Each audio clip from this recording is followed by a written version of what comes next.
ভিডিওটা দেখেন, তারপর আমি কিছু কথা বলতেছি। আমগো কি গো আমি না কান্দস করে কয় আন্টি জানো আমার মায় না আমার তুই মেলের থেকে গেছে গা মেলের ভিতরে হ্যাঁ গরম হ্যাঁ না আমার গে কাপড় খুললে আমার গে কাম করতো আন্টি। আমার কি মেয়ের বাবার সন্দেহ হয়?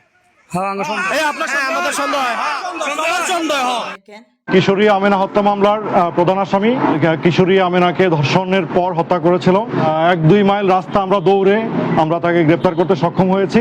উপযুক্ত বিচার হবে এই প্রত্যাশা আমি জানাচ্ছি।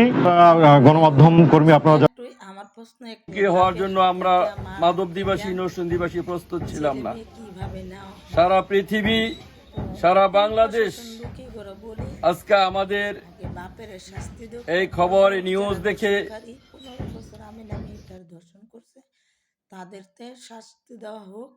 নরসিংদীর মধ্যে সরকারের কাছে আমার মেয়ের দর্শন করে মারছে, মেয়ের লাশ পাইছি, আর আমরা এরা বদলি আমরা ওকে ফাঁসি চাই। আমার দাবি আগে বাঁচি, যারা যারা আমার জেরা মারছে হ্যাঁ